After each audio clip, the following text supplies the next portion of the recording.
What's up, everyone? How are you all? Today we are back with another blazing what if. What if Dark Naruto hates Konoha? Tsunade basing Harem? If you enjoy this video, then please like, share, and do comment. And also check the description to original creator of this beautiful creation. So let us start the story. Our story begins one cool summer's day with a small child wandering around the forest outside his home village searching for a decent meal. Damn villagers never letting me buy any food. The boy's stomach growled, I gotta find some food soon before the sun goes down. Continuing to walk around the woods a little longer, the boy notices something moving around in the shrubs. Finally. Diner. The young child threw his kunai hoping to hit what would soon to be his diner. Suddenly something screeched, huh? That doesn't sound like awe. The young boy was suddenly falling through a steel panel that had come loose beneath him. He seemed to fall forever, at least that's what the boy thought. After falling for a minute or so, the child finally reached bottom, making a nasty crunch as he hit the hard earth. His body went into shock and quickly passed out due to the extreme pain that his body was feeling. Hours later, around midnight, the boy starts to stir. My whole body hurts. What happened to me? The child thought about the events that led up to his current situation, and then it dawned on him. That's right. I fell down a long hole in the ground while I was getting diner. Oh well, I can't do anything about it now. I guess I could look around until I find a way out of here. I gotta find some light though. Using the moonlight above, the boy looked around the chamber he was in, trying to find a torch or something.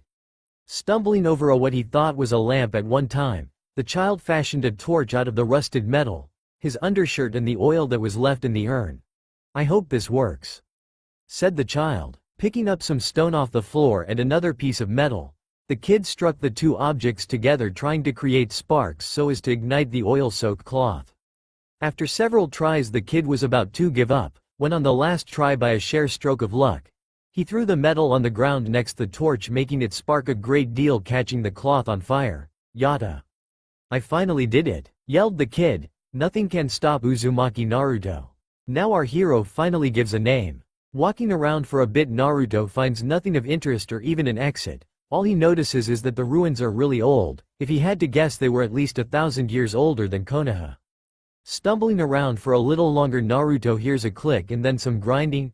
Kami, I hope I'm not gonna fall through the floor again, said Naruto as he braced himself for a crash landing. A moment later, when nothing happened to his body, Naruto looked up to see that the wall that was in front of him had opened up. Moving into the room, Naruto sees a vague outline of a person in the corner with what looked like a large scroll standing up beside the figure. Hey! You awake over there? Asked Naruto. Getting no response, he moved in further. Once being within 10 feet of the figure, Naruto figured out why the person was not responding. The figure was a skeleton. Screamed Naruto, sounding more like a little girl than a boy. Getting over his state of shock from seeing a skeleton, he moved over to examine the body. Looks like this guy's been here for a while. I wonder if the scroll here can tell me how long though. Deciding to take a look in the scroll, Naruto searched around for other urns filled with oil and moved them over to where he would be reading so he could use them for light. Getting everything in place, he finally sat down and opened the scroll and began to read. To whomever reads this scroll, my name is Gao Ban, the 60th Seval, also known the Black Howling. The small forces that I am in command of and myself are taking refuge in a land far from Kuruda. We do not know what this place is called, but the monks here have taken us in, but I fear that the beasts that are following us here may kill them as well as my people. We are the last survivors from the attack from the 9 demon beasts.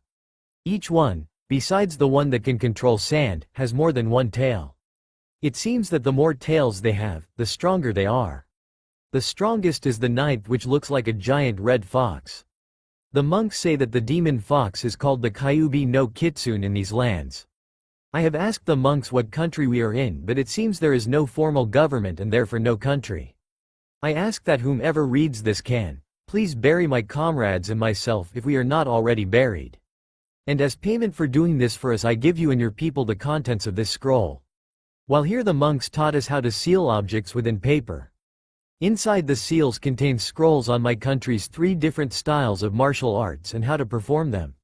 In the other seals is a book on Kuruda's history, my brother's Deus's Blackwing, and my old training gear from when I was younger.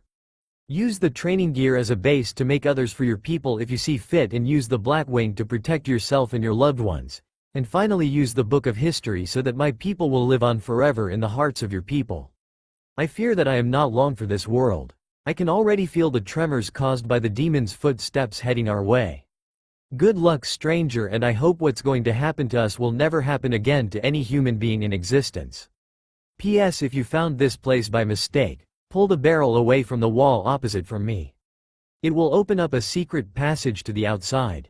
Looking back at the pile of bones behind him, Naruto sheds a tear for those that died by the Kyuubi's hands.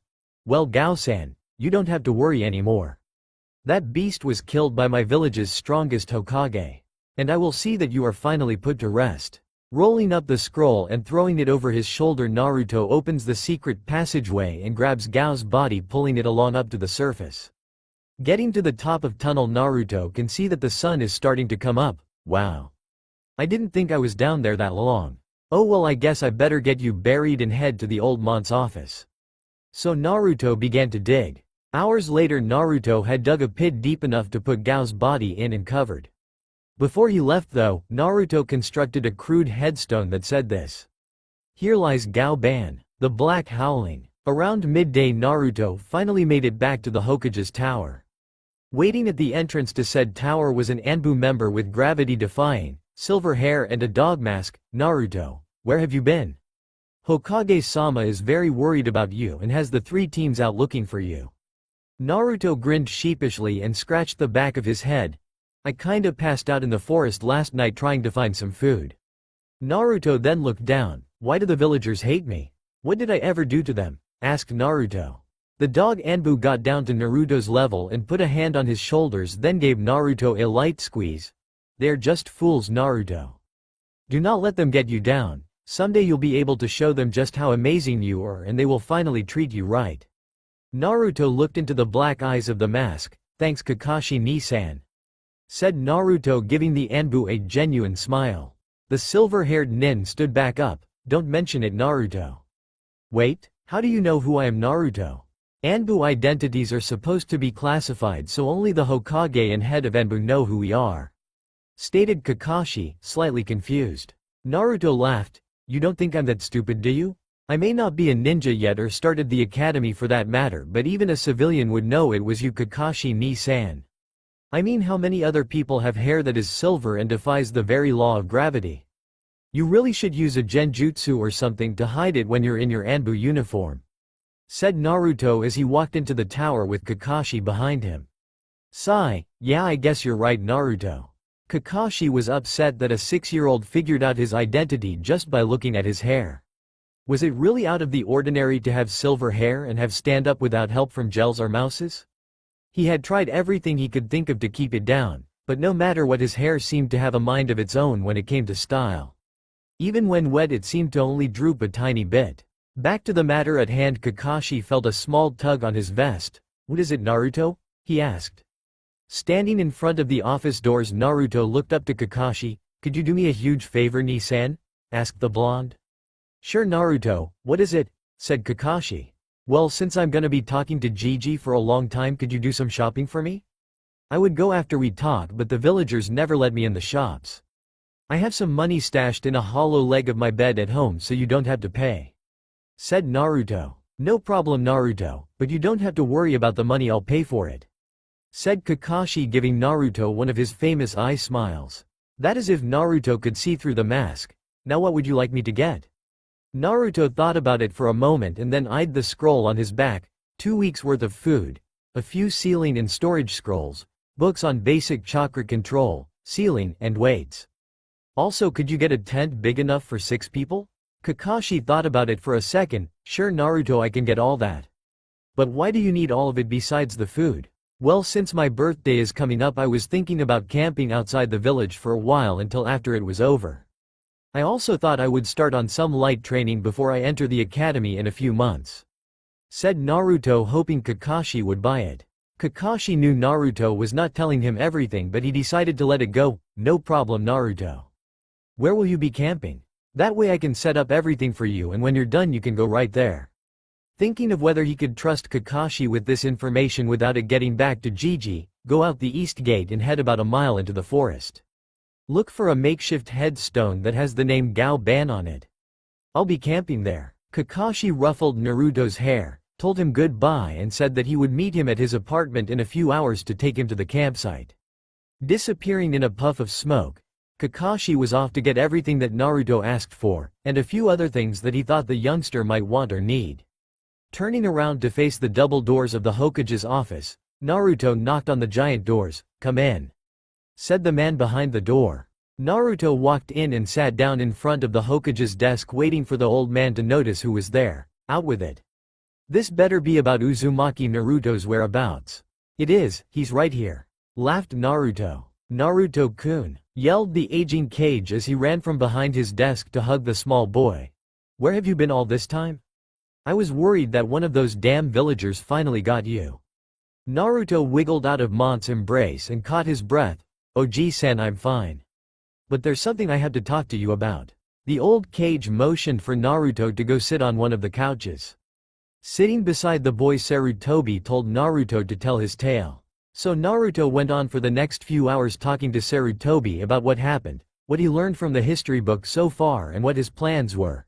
"So that's about it, Oji-san. I plan to move out there by the old temple where no one other than you and Kakashi ni-san can find. But there's one thing I was wondering about and was hoping you could help me with." "What is it, Naruto-kun?" asked the aged Kage. "Could you find out anything about how long ago this Karuta place existed?" "The book doesn't have any dates written down," said Naruto, standing up. "Sure thing, Naruto-kun, I'll get right on it for you." Sarutobi messed with Naruto's hair. "Now you better be going before Kakashi decides to leave without you." Naruto gave his foxy grin and ran out the door. "Thanks, Gigi," yelled Naruto as he left the office. Sarutobi went and sat at his desk as Naruto was leaving. The old man had a knowing smile on his face and reached out to grab something that was not there. But fortunately something appeared where he reached. "Kakashi. Kakashi, I have a mission for you," said the Hokage. Kakashi nodded. "What do you want me to do, Hokage-sama?" asked Kakashi. Sarutobi smiled. "You're to watch over Naruto until he starts at the academy. Help him out where he needs it. And I take it you heard the last bit of the conversation?" Kakashi nodded. "Good, then you know he is living out there now. Since that area is nothing but swamp and unlivable mountain land, I want you get Tenzo and have him make a house for Naruto out there."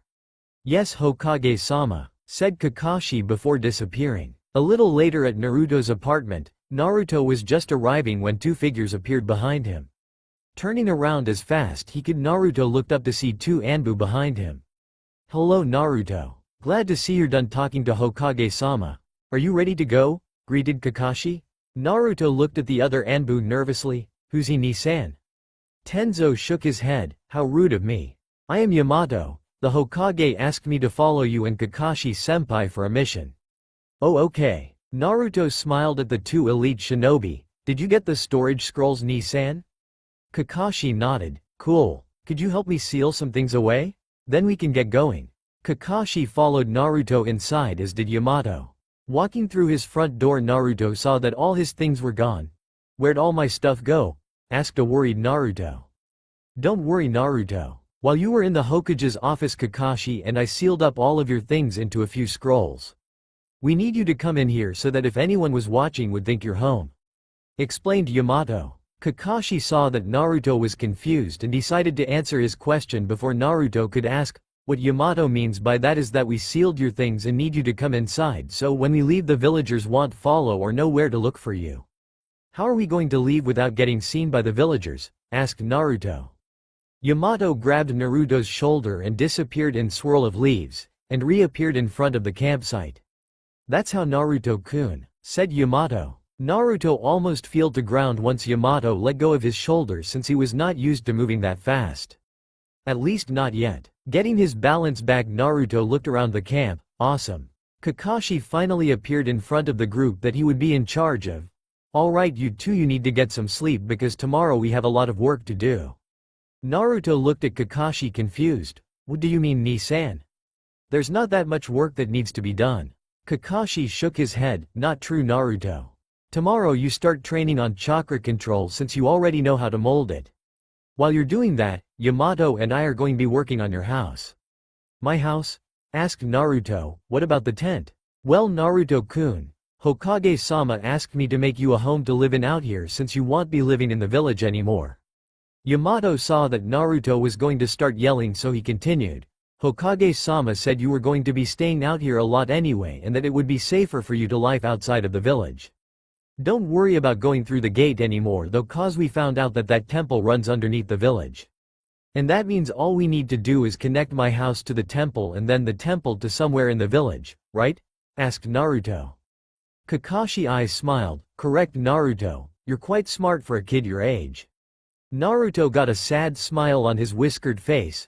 Thanks you guys. You gotta be smart to survive what I go through on a daily basis. Everything was silent for a moment. You won't have to worry about that anymore, Naruto-kun. Kakashi and I will make sure of it. Now let's get some shut-eye. Why don't you go ahead of us, Naruto-kun? I have to talk to Kakashi for a moment. Naruto ran off into the tent and fell asleep as soon as his head hit the pillow. Kakashi-senpai, what are we going to do about his house? I can only create wood structures, I cannot provide plumbing or electricity. Said Yamato. Kakashi pulled out a medium-sized scroll and let Yamato read it. That is book written by the fourth, it's a book of seals he created. It is a gift from him to me, and now I'm giving it to Naruto. Yamato was kinda confused at the moment. That's good and all, senpai, but that doesn't answer my question. Kakashi took the book back and sealed it away into the scroll he got it out of. In that book are seals that produce electricity and water. All we need to do is set up the seals and then everything will work on its own. I did the same thing with my home so I don't have to pay a water or electric bill each month. Oh, that is all Yamato could say. Well, let's get some sleep, tomorrow's gonna be a long day, said Kakashi walking into the tent. The next day, both Kakashi and Yamato woke up around 5 am to start work on Naruto's new home.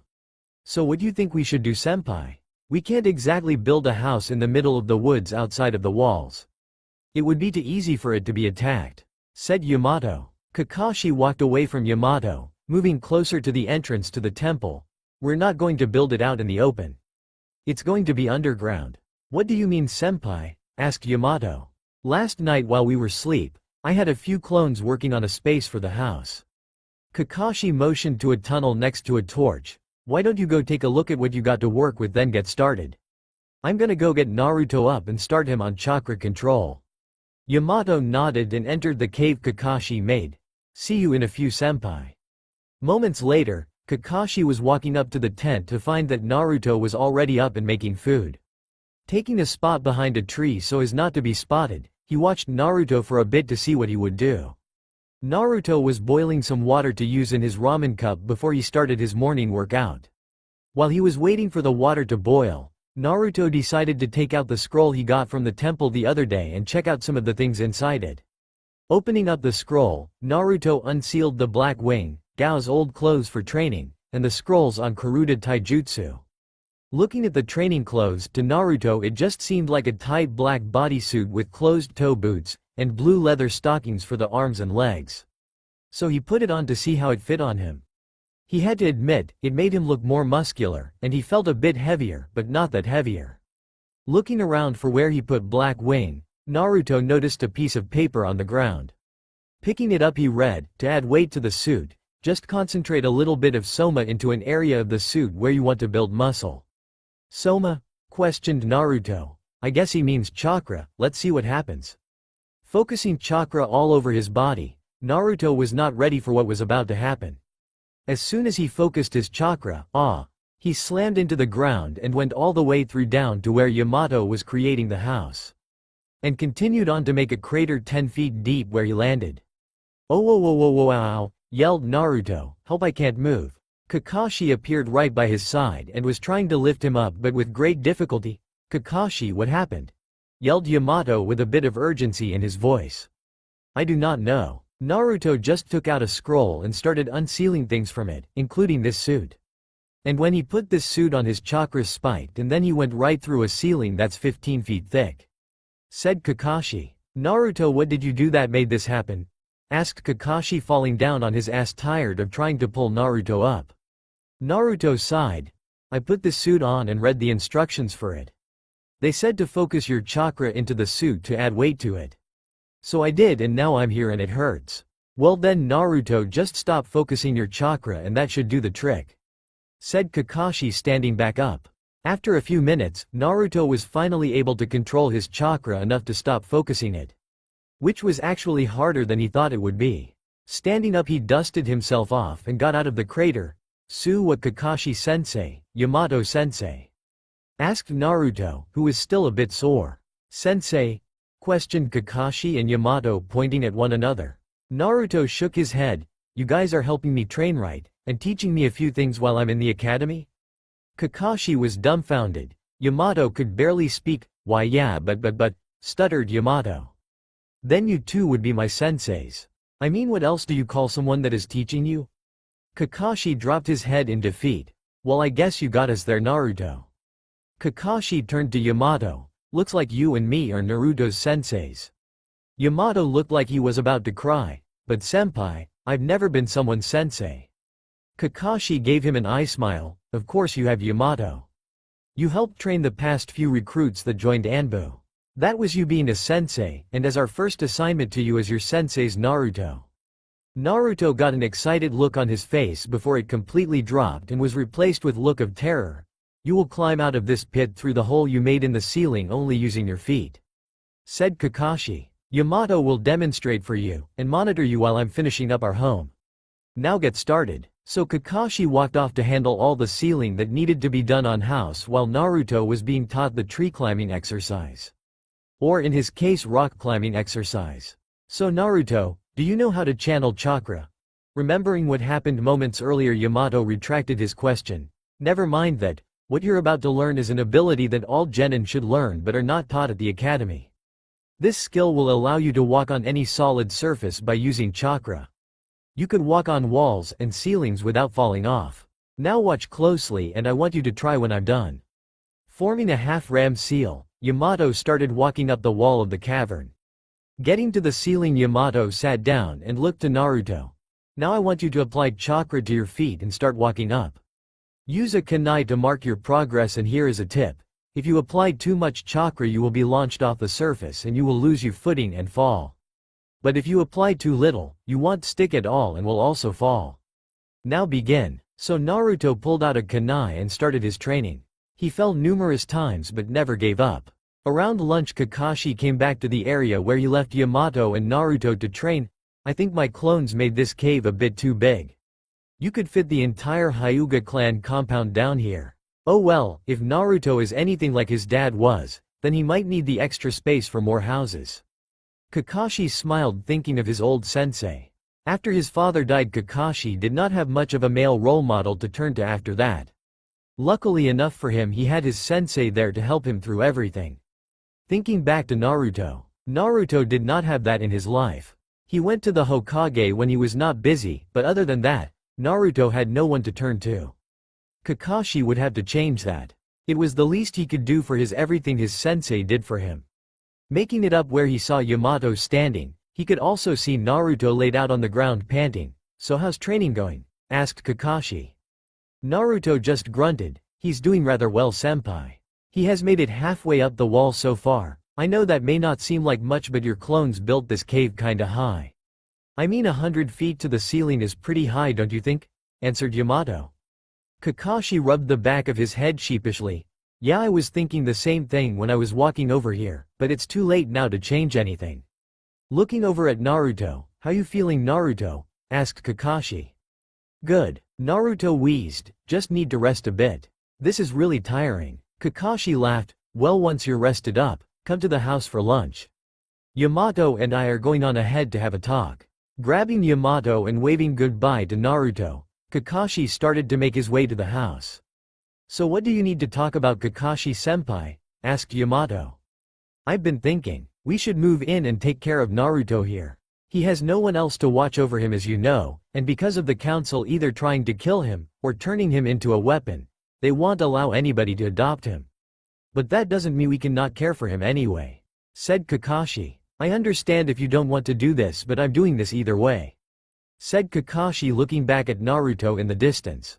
"Why do you want to do this, senpai?" I mean, I have no problem with living here. This is some of my best work and I would love to live here, but I just want to know why you're doing this before I say yes. Replied Yamato. Because he is full of potential and from what he has already accomplished he may one day be the greatest shinobi this village has ever seen. Said Kakashi. Yamato stopped and released a small amount of killer intent directed at Kakashi, causing said ninja to stop and turn to Yamato. Don't give me that, Kakashi. I want to know your real reasons for doing this. Said Yamato in a serious tone. Kakashi sighed and turned back around to face the house. I want to do it as a way to repay his father for all he has done for me. Walking away from Yamato, the conversation was never brought up again. It has been 7 years since Naruto found the temple holding a scroll that would change his life, and now he was just a few days away from graduating from the academy. He would have graduated sooner, but Kakashi said it was best for him to hide his skills and make everyone else think of him as an idiot and weak. But little did they know that Naruto was actually one of the strongest academy students around. The only one that gave him a run for his money was Sasuke, but that is just because Naruto's wind jutsus are weak against Sasuke's fire jutsus. Finishing up his normal morning workout, Naruto released the chakra in his suit to get back to the house faster so he could get ready and leave for class. Getting to the front back door of the house he shared with Kakashi and Yamato, he was almost hit in the face by the door being opened. Oh Naruto, you're already done with your workout. Well, I got something for you today, call it an early birthday present from the two of us. Said Kakashi with Yamato standing right behind him holding a scroll. What is it, Kakashi-sensei, Yamato-sensei? Is it a jutsu I can use so I can finally have an advantage against Sasuke? Asked a hyped-up Naruto, eager to learn a new jutsu. Well, you could say that. We know you've been having trouble with your Bushin jutsu, so we talked to the Hokage and got him allow us to teach you a Bushin jutsu that would work well with your massive chakra reserves. Said Yamato tossing Naruto the scroll. This technique is called Kage Bushin, it will make solid copies of you instead of illusions. Naruto dropped in defeat, but I hate the Bushin technique. All my clones come out looking like Kakashi-sensei after hearing that the new Icha Icha novel has been delayed another month. Yamato laughed, picturing Kakashi laying on the floor of their home pale and deflated. Kakashi just growled at his two roommates. Be that as it may, you still need to learn how to do a proper Bushin so you can pass the exams this year. Said Kakashi. Speaking of which, sensei, how come you're letting me pass this year, not the last 3 years? Asked Naruto, sitting down in the dirt and opening the scroll to start learning the technique he got. It's part my fault and the council's fault actually. I wanted you on my genin team, but the council wanted to train the last Uchiha since his family got assassinated 3 years back. And now that he is finally stable and returned to the academy this past year, I can have you on my team as well as Sasuke. Stated Kakashi. Naruto just sighed. That may be good for you and all, but because of that everyone thinks I'm a moron. Kakashi laughed before closing the door. You kind of had to be a moron for my plan to work. You see, when it comes to team selections, the rookie of the year and the dead last get put on the same team along with whomever scores the highest in the written test but lowest on the field test, that way the teams are even. Our team will be training here, continued Kakashi rather hurriedly. Kakashi may have thought he got away with the last bit, but Yamato knew different. Thanks to the Kyuubi being sealed inside Naruto, Yamato knew that his student had advanced hearing and also knew that Naruto heard Kakashi. Stepping away from Kakashi, Yamato positioned himself so that he was out of the way of Naruto, and tried to get them away from the house. Finally getting Naruto to aim towards the far wall of the cavern, he let Naruto let out his anger. What do you mean our team will be training here? And don't you dare say that Sasuke will be able to come here! Screamed Naruto, still sighting down yet releasing all the killer intent he could muster directly at Kakashi. Kakashi blinked at Naruto's killer intent. He had felt far greater in his day compared to Naruto, but for a 13-year-old it was still some mighty powerful ki. Now Naruto, calm down. I know you don't like Sasuke, but my team needed a training ground and this is the only place that wasn't taken. I had no choice, explained Kakashi. Fine, but for not telling me earlier about this. Naruto spun around on his palms and launched both feet at Kakashi's face, tomahawk. Naruto screamed the name of his attack. Making contact with the scarecrow, Kakashi was sent flying into the far wall, making it crack all the way to the ceiling. That's what you get. I'm off to class, I'll see you two in a few days. Oh, and Yamato-sensei, The first aid kit is in the top drawer in the third floor bathroom. Yamato waved Naruto off as he himself went to go check on Kakashi. Getting to the crater, Yamato pulled out the bloody and bruised Kakashi. Told you, you should have told him sooner. Mocked Yamato. Kakashi coughed up some blood. Oh, shut up and help me to the hospital. I think he cracked my jaw and broke a few ribs that time. Yamato sighed and shushined them both to the hospital. Checking in, the nurse asked, he angered Naruto again, didn't he? To which Yamato just nodded and signed the paperwork. Take him to room 403 and wait for the doctor, she will be with you shortly. Walking to the academy via underground passage, Naruto arrived at the hatch that was right beside the tree in the courtyard of the academy. I'm so glad I asked Kakashi to make these tunnels. It makes it a lot easier to avoid those hateful looks from the villagers. Going through the hatch, Naruto made his way to the classroom before anybody else got there. Unfortunately, someone was already there. Well, two someones, Shikamaru and Sasuke were both there. Shikamaru was napping, of course, and Sasuke was in the middle row brooding like always. Taking a seat up top, Naruto pulled out his scroll and began reading. Looking over the technique, he found it to be rather simple but was labeled as an A-ranked jutsu. Apparently the Kage Bushin split your chakra evenly between all the clones, and whatever the clones learned, you learned once they were dispersed. Seems easy enough. I might as well give it a try before class starts. What are you talking about back there, dope? You're being annoying, said Sasuke. Naruto just ignored Sasuke as he got up and walked out the room. Sasuke was seething. Nobody ignored an Uchiha. At least that is what Sasuke thought, but what Naruto did proved different. Not one to let anything go, Sasuke followed Naruto out the academy into the courtyard. Seeing Naruto standing by the tree with the swing, Sasuke was about to yell at Naruto but found he could not when he heard Naruto say, Kage Bushin, and suddenly he was surrounded by hundreds of Narutos. What the hell is this dope? How did you make so many clones? Yelled Sasuke in anger. Hearing Sasuke's voice, Naruto cancelled the jutsu and turned around. What do you want, Teme? Can't you see I'm busy training? Asked Naruto as he walked by Sasuke. Teach it to me, said Sasuke, grabbing Naruto by the arm. Couldn't even if I wanted to, Uchiha, said Naruto with a bit of an edge in his voice. Now remove your hand or I'll remove it for you. Sasuke smirked and squeezed hard on Naruto's arm. Like you could make me.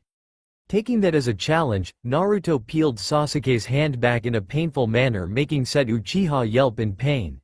Then threw the raven-haired boy through the air and into the window of their shared classroom.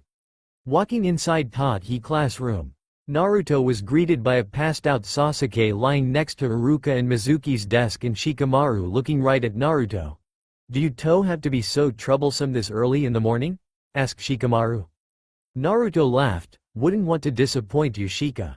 Taking his seat, Naruto decided to catch some Z's while he waited for the class to get there. About a half an hour later, the other kids started to arrive. They went through their usual routine. Kids came and sat down, some glared at him and made little snide comments. But a select group of people known as fangirls, these creatures are a group of young girls that instead of acting normal human beings, act more like animals. Especially when it comes to the object of their fangirl-like ways. In this case, that object would be one Uchiha Sasuke. Today, like always, Ino and Sakura were the first ones into the classroom, although they argued which one was first even though they arrived at the same time. Finally, the group of beasts stopped arguing long enough to notice that Sasuke was not in his normal seat. Where's Sasuke-kun? Asked one girl.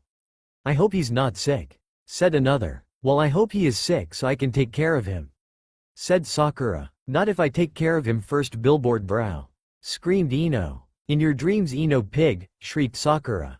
Then the whole group got into it about who would take care of Sasuke if he was sick, and you could hear the occasional death threat, or shirt ripping as they got into it. Naruto had enough of it. He was trying to sleep until Iruka got there and these banshees would not allow that. Oi! Screamed Naruto, effectively silencing the girls. Sasuke isn't sick. He's over there near Iruka's desk, knocked out. Now will you please stop screeching? Kami. Sounds like nails on a damn chalkboard. Some of the other people in the room laughed at Naruto's little barb at the girls. A few hoolered, amen, while the rest just ignored the whole thing. Why is Sasuke passed out anyway? Asked Kiba.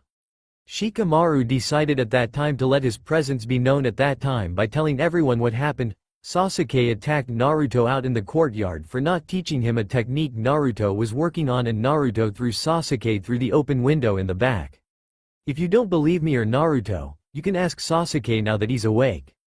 Everyone but Naruto and Shikamaru looked to the front of the class to see Sasuke getting up and taking a seat. Some tried to see if what Shika said was true, but they all got the same reply of, "This is between me and the dope. So it's none of your business." Naruto chuckled a bit. "What's the matter, duckass? Don't want the class to believe that you got tossed by the DEADLAST?" asked Naruto. Sasuke snarled and was about to reply but got stopped when Iruka came in and told the class to sit down. The rest of the day went off with any more hiccups. Making his way back home, Naruto arrived to see Yamato and Kakashi sitting in the onsen that they added a few years back once they found out that there was a hot spring near the house. "Hey guys," said Naruto waving, "how you feeling, Kakashi-ni-san? I didn't hurt you too bad, did I?" Yamato just shook his head. "Well, you cracked my jaw and broke 3 ribs, so yeah, I'm fine," said Kakashi sarcastically. "Well, that's what you get for not telling me anything about the whole Sasuke thing," said Naruto, taking off his clothes and getting into the spring. "We gotta talk about that, by the way." "What is there that needs talking about, Naruto-kun?" asked Yamato.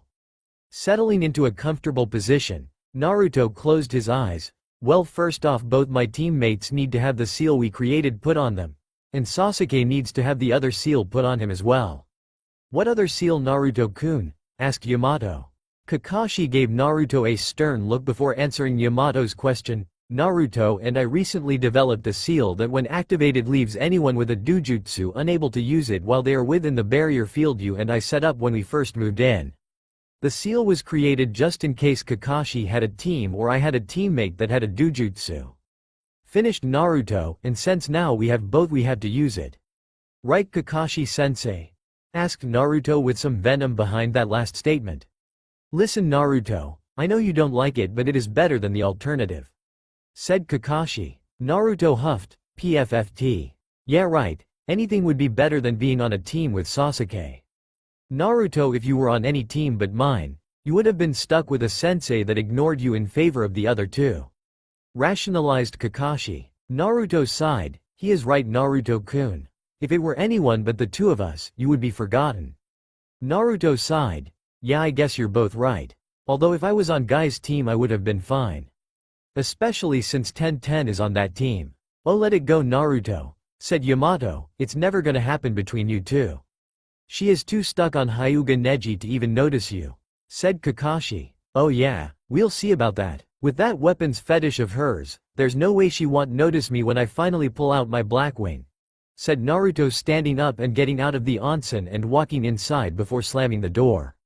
Yamato turned to Kakashi. "You know, he has a point. With the way that girl looks and acts around weapons, the boomerang of his is sure to get her soaked." Kakashi laughed. "Yeah, even more so when he throws it and she sees what it can really do." They both went silent after that. Finally deciding to get out, they both went to their rooms and went to sleep. The next day went as it normally did. Yamato and Kakashi went out on patrol since it was going to be their last days as Anbu, since they would start out being Junin in 2 days. Naruto for his part woke up, trained for 3 hours, went to class, then came home and trained some more. The day after that was a special day though. Today was the day of the Genin final exam. Today Naruto got up extra early to train his normal 3 hours in the morning. Once he was finished, he came back inside and changed into what would be his Genin uniform. Walking downstairs to meet Yamato and Kakashi for breakfast, Kakashi was the first to notice his new outfit. "So you finally decided to wear it, huh?" said Kakashi. Yamato turned around to see Naruto wearing black weighted arm guards that looked more like metal pipes than arm guards, black fingerless gloves, and red metal rings above his biceps. He was also wearing a red leather battle skirt that went all the way down to his boots that were still closed-toed instead of the regular open-toed boots. The skirt was split up the front and back to allow the legs to have freedom of movement. His top was the same black bodysuit that went from his feet to his shoulders. The only difference was he had more than 2 silver studs over it. There were a total of 20 studs now all over his upper torso. The lower half had a red steel plate for protection. On his face is what surprised Yamato the most. Naruto was wearing a Kakashi-approved face mask that covered most of his face and was tucked into the lining of his bodysuit. Looking good, Naruto. Happy you chose to finally wear the mask I got ya, said Kakashi. Naruto looked over at Kakashi and gave him an eye smile. I'm sorry Kakashi, did you say something? Kakashi paled. He now knew what it was like for Guy when he did it to him. Yamato fell on the floor laughing hysterically when Naruto used Kakashi's catchphrase on him. Ha ha ha ha ha ha ha ha ha ha ha. Oh Kami, if you could see your face right now. Ha ha ha ha ha ha ha ha ha ha ha. Quick, Naruto, find a camera, laughed out Yamato. Before Kakashi could recover though, a flash went off and in Naruto's hand was a camera. You guys suck, whined Kakashi as he sat down and ate his breakfast without once ever taking his mask off. Later that day after the shenanigans were over, Naruto was sitting in the classroom finishing up his written exam, which he made sure to pass just by 1 point. There, now I just have to pass the next part and I'll pass. And even if I show off, there's no way I'll be put on another team with the way my grades have been for the past 7 years. Laying his pencil down, Naruto flipped over his test and went to sleep. 30 minutes later, Iruka woke him up when he picked up the tests. Alright, now that the written test is over, we're going to be calling you up one by one in alphabetical order to perform the last part of the exam. When I call your name, hurry it up and get down here and make 3 clones please, said Mizuki. Everyone went and made their 3 clones while Sasuke went and made 5 clones just to show off. Well done Sasuke. Top of the class as always, said Mizuki. The fangirls cheered. Now lastly, Uzumaki Naruto. Please come up and give it your best shot. We won't think any less of you if you fail. Naruto smirked as he walked to the front of the class and made a cross seal. Suddenly the entire room was filled with about 100 clones.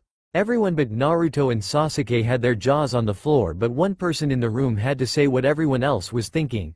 Holy shit, said Kiba, with Akamaru barking at his master. What do you think of the dead last now? Said Naruto smirking as he dispersed his clones and sat down. For the rest of the class no one said anything until Iruka called everyone down to pick up their headbands. Naruto opted to get a red headband with an extra long tie so it would hang down his back and would float through the air when he ran. After class was over, Naruto went home and then went to bed, waiting till tomorrow when he would meet Kakashi as his genin sensei. The next day Naruto got up early to get some more training in than usual. Today he focused more on training with his Black Wing than his physical training or jutsu training. Now that I'm a genin of Konoha, I can truly impress 10-10. I think you just might, Naruto, said Yamato. Naruto stopped training for a bit when Yamato showed up. You really think so, Yamato-sensei? Sure, I mean the way she is with weapons, you're guaranteed to get her attention. And with you natural animal magnetism, how could she resist you? Said Yamato, trying to get the boy happy. Thanks Yamato-sensei. I'm glad I got you and Kakashi-sensei here when I need you, said Naruto, giving Yamato an eye smile. Yamato just smiled back. No problem Naruto. Now you better go get cleaned up, get something to eat and then get on to the academy. Yes, Ka-san, said Naruto, laughing at the face Yamato made. Getting ready to go, Naruto grabbed a sandwich on his way out the door. Making his way to the academy, Naruto arrived just in time, as at such time Iruka came in the door. But a strange thing was Mizuki was not there yet. Hey Iruka-sensei, where's Mizuki? Asked Naruto. I don't know Naruto. You will have to ask your Junin senseis, they were the only ones that were told. Now take your seat while I tell you and the others the names of their sensei, said Iruka. I'm just gonna take a nap till my sensei gets here, said Naruto. Naruto, you have to stay awake so you know who your sensei is, said Iruka. Naruto chuckled. Don't worry Iruka-sensei. I already know who my sensei and teammates are. Iruka looked confused. Naruto, how do you? Iruka-sensei. That would be telling, and as shinobi we can't just give out information to people that aren't our teammates, interrupted Naruto. So without further interruption, Iruka named off all the teams until he got to Team 7, and Team 7 will be. Interrupted yet again by Naruto. The blonde finished for him. Team 7 will be Uchiha Sasuke, Haruno Sakura. Sakura squealed while the rest of Sasuke's fangirls screamed, and myself. This time it was Sakura's turn to scream. Iruka-sensei, how come I have to be on a team with Naruto? He is so annoying. Iruka sighed. Naruto felt like taking this one again as well. I'm on a team with you and the duckass because I have the lowest scores in the class while Sasuke is at the top. To even out the teams, the dead last gets paired with the rookie of the year. And to make it a three-man cell, they put in the person with the highest test scores but the lowest practical scores. In other words, Sasuke is the best, you're just average, and I'm the ass end of the class. Naruto explained the pairings to the whole class but was not done yet. And you call me annoying? For Kami's sake, you're like a damn banshee the way you screech. Shinobi are supposed to be stealthy, not giving away their position all the damn time. Oh, and before I forget, our sensei is Hitaki Kakashi. The whole time while they were arguing, each team was leaving while at the same time listening to Naruto's explanation. By the time Naruto was finished, the only people left were Team 7. Sakura was furious. She was going to go and brain Naruto, but one voice seemed to stop her in her tracks. For once Naruto has a point, said Sasuke. Maybe he isn't the dead last since he actually understands the meaning of being a ninja. Sakura for her part looked like she was about to cry. What do you mean, Sasuke-kun? Sasuke sighed. Just shut up and wait for our sensei to get here. He finished by shutting his eyes and going to sleep. Sakura again got angry. Naruto, this is all your. Sakura turned to see Naruto gone. Where'd he go? He probably left to go cry about being the dead last cha, said inner Sakura. Hours later, Sakura was pacing around the room still waiting on their sensei. Where the hell is Naruto and Kakashi sensei? Sasuke suddenly shot up out of his seat hearing Sakura scream. Will you shut up? Kami, you're more annoying than Naruto, said Sasuke getting back in his chair. Before Sakura could reply, the door opened behind her and Kakashi walked in. Would Team 7 please meet me on the roof? Asked Kakashi as he disappeared as quickly as he appeared. Dropping down from the ceiling in front of Sakura and Sasuke, Naruto walked out the door. Come on, you two. You don't want to be late, do you? Yelled back Naruto. Making their way to the roof, Sasuke and Sakura arrived to see Naruto and their sensei talking to one another. Ah, there you two are. Took you long enough, now come and take his eat so we can get team introductions over with. Taking their seats, Kakashi pointed to Sakura. You're up, Pinky. Introduce yourself to everyone. Wait, before we start, how do you two know each other, sensei? Asked Sakura, to which Naruto answered, meet my Tusan. Now may we continue? Asked Kakashi. Naruto's Tusan? I thought Naruto was just an orphan without any parents, said Sasuke in a cold tone. I don't have any parents, asshole. But Kakashi-sensei is the closest thing I have to parents, unlike you, Uchiha, snarled Naruto. Sasuke was about to say something when Kakashi stopped them. Alright, settle down. We're supposed to be telling each other about ourselves, not trying to kill the other. Now you in the pink hair start talking, said Kakashi with an eye smile. Why don't you go first, Kakashi-sensei, so we know what to do? Said Sakura. Kakashi looked over to Naruto. Is she always this slow? Naruto nodded and Sakura got pissed, while Sasuke just smirked. My name is Hitaki Kakashi. I have taken care of Naruto since he was 6. I have a lot of hobbies and a lot of dislikes. I don't really have a dream yet, and my first impression of the two of you are, I don't like you. Now it's your go, Pinky. Sakura huffed. My name is Haruno Sakura. My likes are, looks over at Sasuke and squeals. My dream is to, looks over to Sasuke and squeals again, and my dislikes are Naruto and Ino Pig. Great, they gave me a fangirl, thought Kakashi. Alright, now it's your turn, short, scrawny, and brooding. I don't have any hobbies or likes. I hate a lot of things, and my dream, no, my ambition is to kill a certain man and revive my clan, said Sasuke. And now I have to deal with an Avenger. Perfect, thought Kakashi. He's so cool, thought, who else? Sakura. Okay, now that that's over, let's get started, said Naruto. Sakura stood up. Wait. You gotta introduce yourself just like the rest of us, Naruto. Naruto scoffed. You all know who I am, and I don't trust any of you except Kakashi-sensei, so I'm gonna say anything about myself to you too. There, you happy now? Said Naruto. Now that we're done with the introductions, I'm gonna go on ahead and set up our training ground. Once you're done, Naruto, please bring them with you, said Kakashi before disappearing. Alright, you two, since you will be training at where Kakashi and I live, you need to have a seal on you before you can get in. So lift up your shirts so I can apply the seal. said Naruto, pulling out a brush and a well of ink. Why do we need to lift our shirts, you pervert? Yelled Sakura. 1. I am not a pervert. 2. The reason you need to lift your shirt is like I said before, I need to put a seal on your bodies or you won't be able to enter the training ground. Explained Naruto. And what if we don't have the seal on us? Asked Sasuke. Naruto smirked. Well, then the barrier around our home will kill you. This seal allows only those we deem worthy to enter. Personally, I would rather let the two of you get fried, but since Kakashi Ni-san won't allow that, I had to give you the seal. Now I'm not going to say this again. Lift your shirts so I can apply the seal. Lifting up their shirts, Naruto got to work applying the seal. Once done, Naruto looked over at Sasuke. Now I need you to take off your headband. Why do I have to do that? Asked Sasuke, a bit annoyed. You had to because I have another seal especially for you, said Naruto. Sasuke took a step back away from Naruto. Oh yeah? What does it do? Asked Sasuke. It's something I thought of that Kakashi agreed to let me put on you. It's a seal that while you're in the training compound you can't use your Sharingan to steal everyone else's hard work, said Naruto with a sinister grin. You can't do that. I'm an Uchiha, one of the elite, screamed Sasuke. Yeah, you can't do that to Sasuke, added Sakura. Naruto smirked. I can and I am. It's my house, so it's my rules. Now you either let me do this or you can go find yourself another sensei to train you in how to use your Sharingan when it awakens. Sasuke paused for a moment, thinking it over.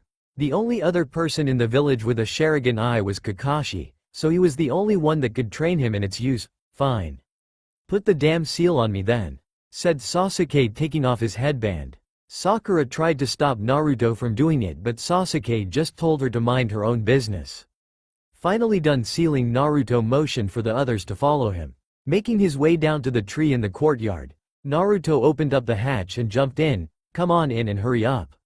We don't have all day to wait around.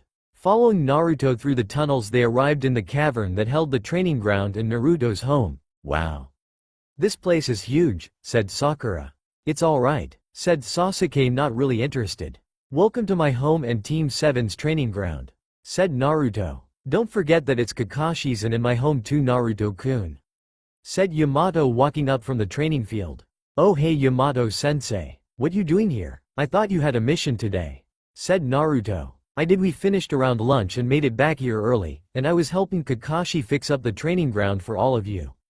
He told me to tell you that to head back there when you got here, said Yamato, walking back to the house.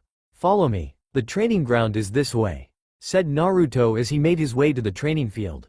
On their way down to the field, Naruto began to notice trees. Now to some people trees are not that special, but considering that these trees were underground, that made them quite special. Huh, I guess this is why Kakashi needed Yamato, said Naruto to no one in particular. What are you talking about, dope? Asked Sasuke. Naruto sighed. For the rookie of the year, you don't pay much attention, do you? Shut up, Naruto. Sasuke pays more attention than you do, screamed Sakura. Sakura, we are underground. That means you screaming like an idiot could cause the roof to cave in. So shut up, yelled Naruto, effectively shutting Sakura up. Now to answer your question, Duckass, don't you find it odd that there are trees growing underground without any sunlight? Sasuke looked around and then shut up. Yeah, that's what I thought, said Naruto, smirking. You can stop walking now, we are here. Sasuke and Sakura looked around and saw giant trees surrounding a rather large training field. In the center of the field was a sparring ring that was roped off. Outside of the ring, closer to the back of the field, were target dummies and 3 entrances, each with a sign above the entrance. The one farthest to the left had a 1 on the sign, the middle sign had a 2 on it, and finally the one to the right had a 3 painted on it. What's the signs for? Asked Sakura. Kakashi appeared in front of the group suddenly, scaring the hell out of Sakura and making her scream. I'm glad you asked, Sakura.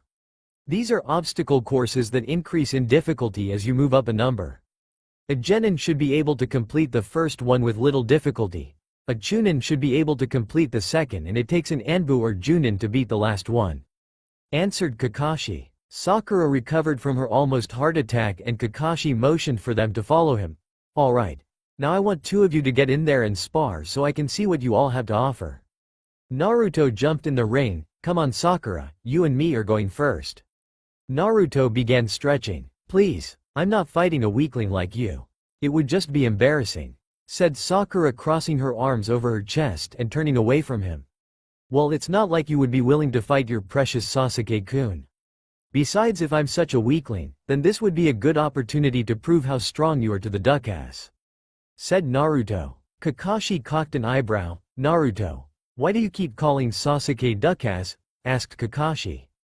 Naruto laughed to himself. Look at his hair and tell me what it reminds you of. Kakashi looked at Sasuke's head and smirked. Huh. Naruto's right, it does look like a duck's ass. Never mind Naruto, I see what you're talking about now. Now Sakura, get in there and show me what you got. And Naruto looked up to Kakashi. Don't kill here, said Kakashi, but Naruto just brushed him off. Alright you two, this is an anything goes match. Use whatever jutsu you want, but when I say stop, the match is over. Now are you both ready? Naruto put both hands behind his back. I'll give you a handicap and put both hands behind my back, said Naruto. Your funeral, said Sakura, getting into the basic academy taijutsu stance. Kakashi dropped his hand in a chopping motion. Go. Sakura launched at Naruto at breakneck speeds. Well, breakneck for her anyway. To everyone else though, she was about as fast as an untrained ninja. Sakura cocked her arm back and prepared to swing at Naruto's head. Seeing the punch coming a mile away, Naruto moved to the right to avoid the blow, to which Sakura followed up with right hook. Naruto dropped to his back to dodge her punch again and kicked his legs out and started to spin. Naruto landed several kicks to Sakura's stomach, making her fall over in pain. Getting back to his feet, Naruto put some distance between him and Sakura. What's the matter, Sakura? I thought you said this would be embarrassing? That I'm a weakling, taunted Naruto. Regaining her breath, Sakura got back in her stance. That was just a lucky shot, dead last. I won't lose to you, yelled Sakura. Naruto smiled, then come get some. Forehead. A fire suddenly erupted in Sakura's gut. She no longer wanted to beat Naruto. She wanted to kill him. You're mine, you bastard, said Sakura as she rushed at Naruto. Waiting for her to get close enough, Naruto prepared his attack. Sakura for her part did some hand seals and a copy of herself appeared on each side of her. Seeing this, Naruto made a cross seal and two other Narutos popped out. The Narutos on the left and right went after the other Sakuras on the left and right using tomahawk, while Naruto sat and waited till Sakura was close enough to strike. Take this, you bastard, yelled Sakura as she swung at Naruto's head, but before she made contact, Sakura felt a sharp pain in her chest followed by a loud scream. Uzumaki assassination technique, shadow skill, sword. Naruto swung his right leg at Sakura, making a diagonal cut across her chest, showering blood everywhere. Dropping to the ground, Sakura screamed in pain. Naruto leaned down to her to pick her up and carried her bridal style to Kakashi. She's not dead or badly injured. She just needs to be bandaged up. The cut is very shallow, said Naruto as he laid her down. Turning to walk away, he heard Sakura say something. What was that, Sakura? Before she could reply, Sakura passed out. Didn't I say not to kill her, Naruto? Asked Kakashi, but it came out as more of a statement. Naruto shrugged. And didn't I tell you that she is not dead? She just lost a little blood and passed out. She will be fine with some rest. Kakashi sighed. Well, I'm gonna go take her to one of the spare bedrooms and let her lie down. Once we are done here, Naruto, she is your responsibility. What are you talking about, Kakashi? Naruto asked with an edge. What I mean is, when the three of us are done training today, you are going to take care of her until she wakes up, said Kakashi, and walking towards the house. Oh, and while I'm gone, you two are gonna fight. After Kakashi was gone, Sasuke entered the ring. Ready to get your ass kicked, dope? Taunted Sasuke as he got into the traditional clan taijutsu stance. Naruto hooped into the ring. Ready when you are, duck-ass. Will you stop calling me that? Yelled Sasuke and charged forward, unleashing a volley of blows. Fortunately, Naruto dodged everyone. Tomahawk, yelled Naruto, aiming for Sasuke's stomach. Sasuke jumped back in order to get away from Naruto's attack. Once Naruto got his footing, he reached into his shuriken holster, pulled out two shuriken and threw them. Sasuke pulled out a kunai and was planning on deflecting the two projectiles until Naruto made a hand seal and two shuriken turned to 40. Naruto quickly went through some hand seals and performed another jutsu, wind release, gale wind palm. Naruto shot a giant gust of wind from his palms, which was not enough to blow Sasuke away, but it was enough to make the 40 shuriken even faster, and 3 times as deadly. Sasuke tried to dodge the incoming shuriken but only managed to dodge about half. "When did you get this strong dope? How could you be so powerful?" yelled Sasuke. Naruto got down low to the ground as much as possible without laying down. "I've always been this strong, Sasuke. I've just never shown my true strength till now. And even now I'm only showing you half of my strength." Naruto suddenly appeared above Sasuke with his foot high in the ready to deliver an axe kick to the unsuspecting Uchiha. Sasuke braced himself for the attack, but instead of an axe kick, Naruto flipped his body mid-attack and threw a punch. Uzumaki assassination technique light skill. Harken. When Naruto's fist impacted with Sasuke's arms, a strong wind shot from his fist and began to cut Sasuke up. Blood was flying everywhere. Standing over Sasuke, Naruto smirked. "Not so high and mighty now, Uchiha?" Sasuke spat up some blood. Shakily at best he got back up to his feet. "I'm not done yet, dope." Going through some hand seals, Sasuke called out, "Fire release, grand fireball." Out of his mouth shot a giant fireball at least 15 feet in diameter. Naruto was too close to get out of the way before the fireball hit, so he did what he could and shielded his face from harm. Being shot back a few feet, Sasuke took this opportunity to get behind Naruto. Once the fireball dissipated, Naruto turned around to get hit in the face by Sasuke's fist. "What do you think of that, dope?" asked Sasuke smirking. Naruto wiped the blood from his lip. "Pretty good, duckass. But now it's time for me to stop playing around." Naruto started running as fast as he could towards Sasuke, and Sasuke did the same. Halfway to Sasuke, Naruto started to spin like a top and then cried out, "Uzumaki assassination technique shadow skill, chainsaw." Sasuke saw the attack coming and tried to dodge by jumping back and using a jutsu to try and stop the oncoming attack. Fire release. Phoenix flower jutsu. The two attacks collided. Sasuke smirked thinking he had won, but that smirk soon fell when he noticed that the spinning top that was Naruto was still coming at him, but now it was a flaming top. Sasuke was in the middle of the air, so there was no way to dodge it now. The only thing he could do was brace himself and hope for the best. Closing his eyes and waiting for the pain to come, Sasuke was surprised when he landed on the ground and there was a wall in front of him that was burned and about 10 feet thick. The funny part was he could see a foot sticking out his side that looked singed. "Whoa, that was close. I'm glad I got here when I did or you would have been dead," said Yamato standing behind Sasuke. "What do you mean, dead?" asked Sasuke, a bit angry that someone interrupted his spar.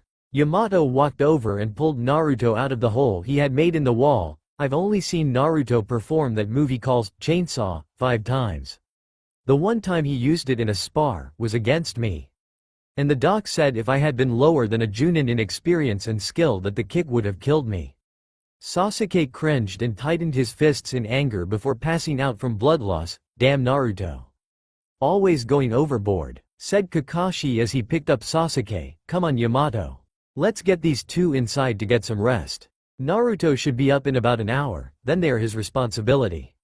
Several months later, after their first meeting, Team 7 has made a lot of progress as a team.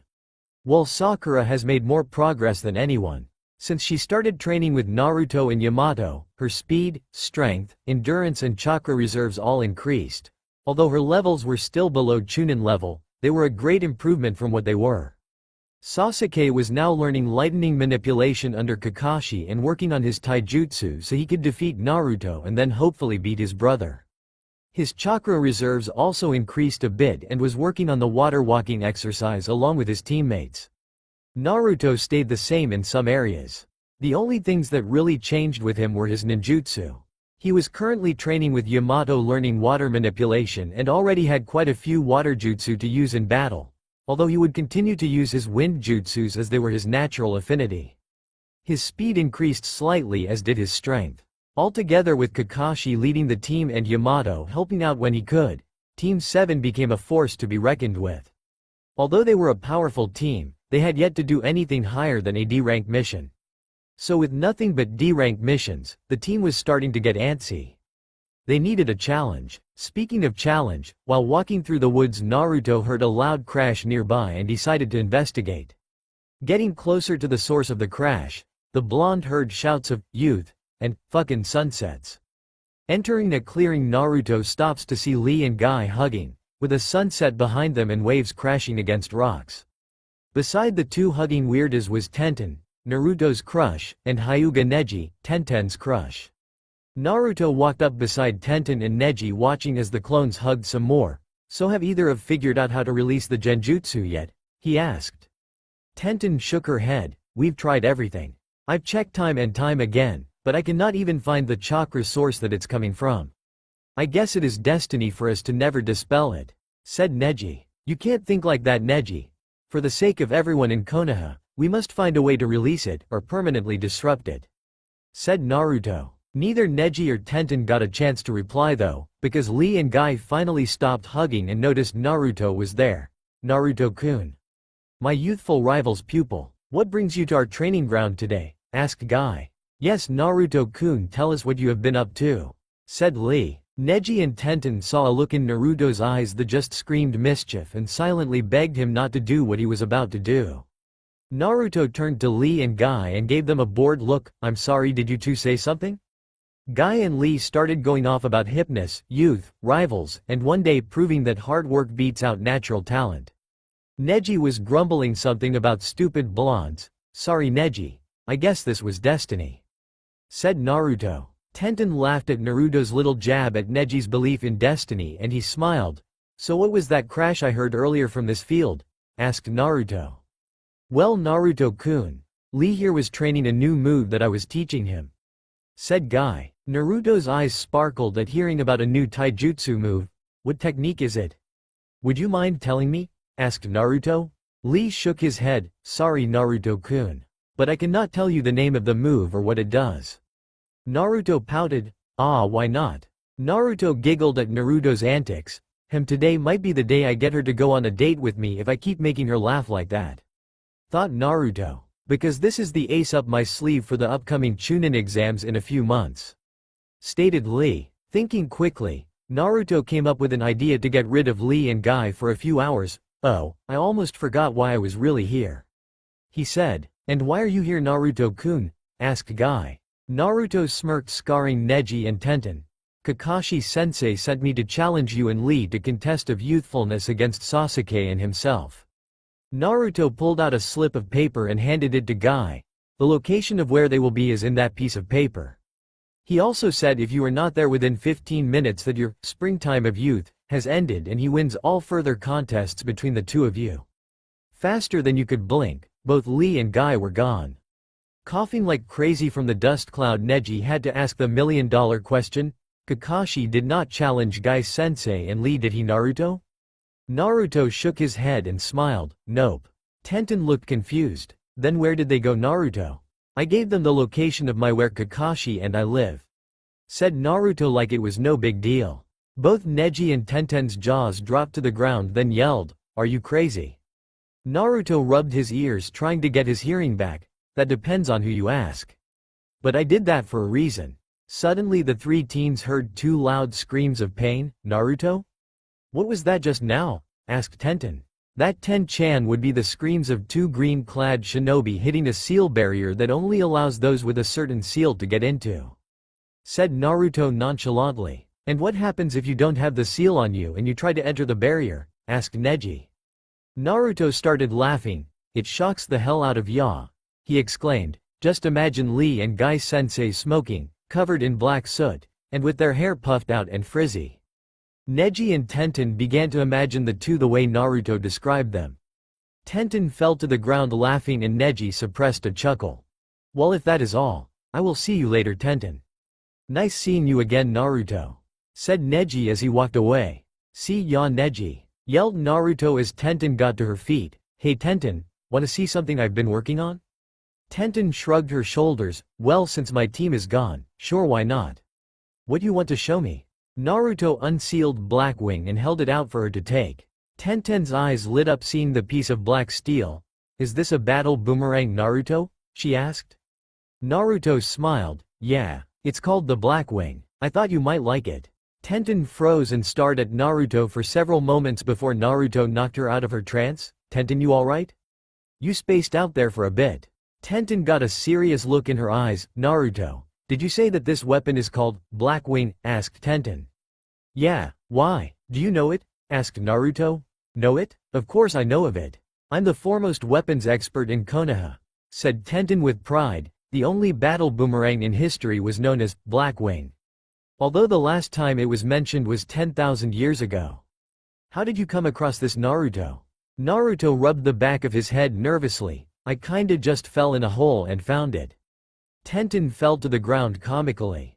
Getting up and dusting herself off, she looked at Naruto. Of course you did. You got the devil's luck, Naruto. Naruto just laughed. So do you want to see the legendary Black Wing in action?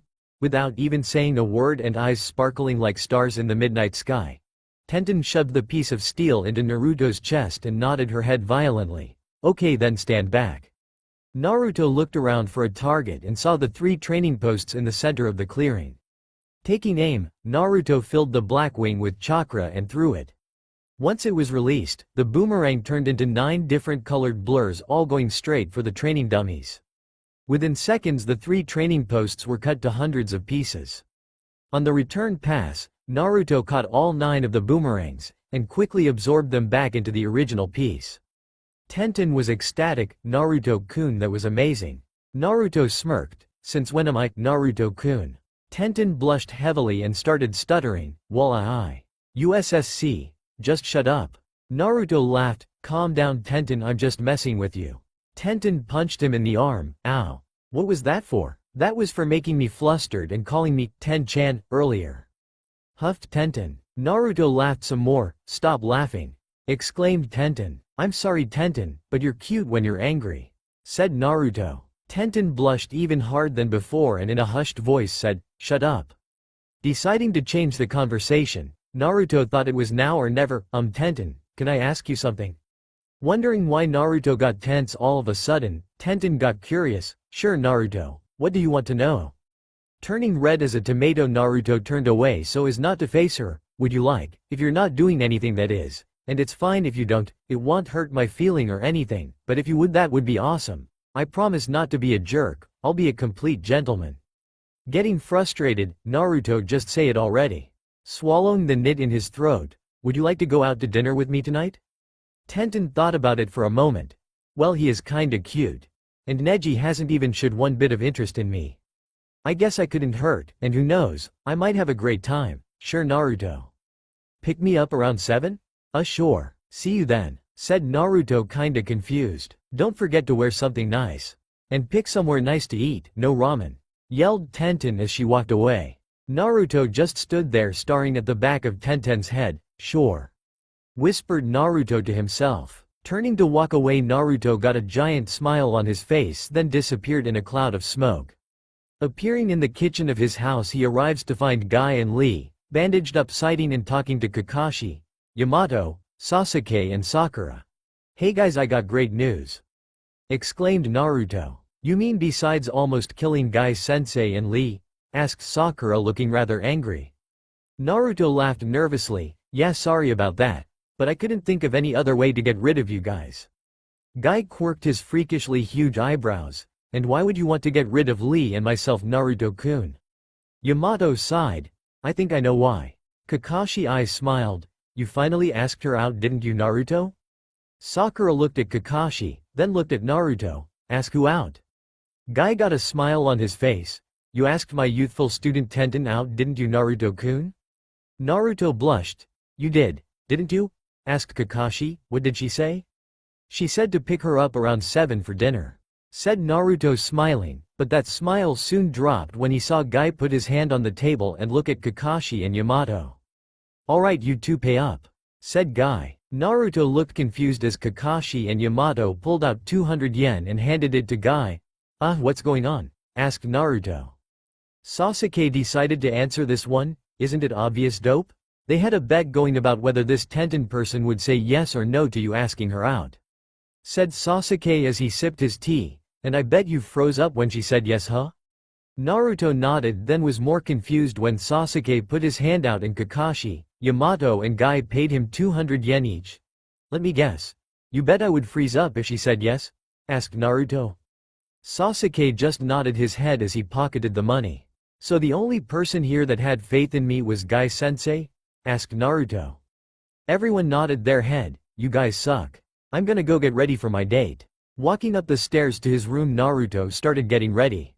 Meanwhile, the conversation downstairs continued. So how about it, Kakashi?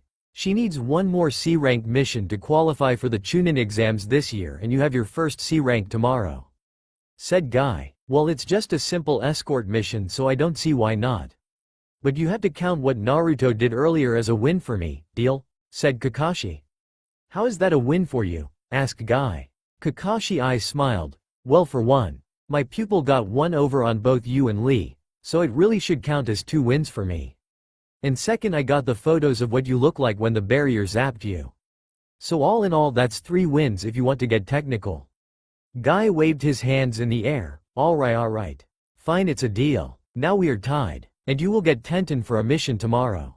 Why does she need a C-rank mission to qualify for the Chunin exams, Guy-sensei? Shouldn't she have the same number of missions as the rest of your team? Asked Sakura. Actually, Sakura-chan, Tenten broke her leg during training a few months ago and missed her a few C-ranks missions that we were called out on, so she's been working with other teams to catch up. She just needs one more and she can enter with us. Answered Lee. Sakura just opened her mouth and gave a silent, oh, before sipping her tea. So are you 3 gonna spy on them while they're on their date?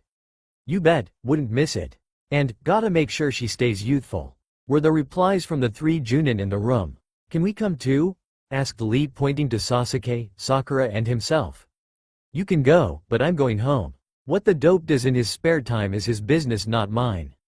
Said Sasuke. Sakura frowned but did not want Sasuke to ruin a good time. I'll go. Sounds like this could be fun. Walking downstairs, Naruto arrived wearing a dark orange button-up shirt and black dress pants and black shinobi sandals. Sakura was the first one to notice him. Wow. Everyone turned to see what Sakura was staring at, just to find Naruto standing there in his dress clothes, looking good. Naruto-kun. Said Yamato. Lee and Guy both gave him a thumbs up. You'll sweep her off her feet for sure, Naruto-kun, exclaimed the duo. Sasuke just snorted. Nice threads, Naruto. Said Kakashi, pulling out a picture and handing it to Naruto. Here, take this. What's it for, Ni-san? Asked Naruto. Don't look at it yet. Wait till you and Tenten are leaving dinner, then show it to her. I'm sure she will love it. Said Kakashi, waving Naruto off. Now you better get going or you will be late. Pocketing the photo, Naruto turned to Guy. Guy-sensei, I was wondering if you could tell me where Tenten lives. Don't worry, Naruto-kun. I'll take you by there since I'm about to leave. It's on my way home anyway, so it's no problem. Said Lee, getting up and pushing his chair in. Naruto smiled. Thanks a lot, Lee. You're a great friend. Saying their goodbyes, the 2 genin left. About half an hour later, Naruto and Lee arrived right outside Tenten's apartment complex. Her number is 607. Oh, and she likes yellow roses. With the thorns still on the stem. Said Lee. Thanks, Lee, but how do you know what kind of flowers she likes? Asked Naruto. Lee smiled. She tried to get Neji to buy her flowers for her birthday last year. But it didn't work, so I thought you might like to know. Naruto gave Lee a quick hug. You're a great friend, Lee. And since I know you like Sakura, I'll do my best to help you out, okay? Lee smiled and looked like he was about to cry. Thank you so much, Naruto-kun. And good luck. The 2 parted ways as Lee went home and Naruto went to the nearest flower shop. Arriving at the Yamanaka flower shop, Naruto looked at the sign. Yamanaka? Where do I know that name? Naruto thought about it for a moment. Oh well, I'll figure it out later. Entering the store, a bell above the door rang. Welcome to Yamanaka Flowers. How can I help you today? Naruto, is that you? Naruto looked at the girl behind the counter to see a girl with platinum blonde hair and pale blue eyes. He cringed inwardly, knowing that his date with Tenten was going to be plastered all throughout the village now that the gossip queen of Konoha knew he had a date. Hey Ino, what's up? Asked Naruto. Not much, just watching the shop while my mom and dad are out. Said Ino. So what can I do ya for? I need a dozen yellow roses with the thorns still on. Said Naruto. Ino gave him a quizzical look. Why do you need them for? You going on a date or something? Naruto laughed nervously and ran his hands through his hair. Yeah, actually I do. Ino's eyes began to sparkle. Oh yeah?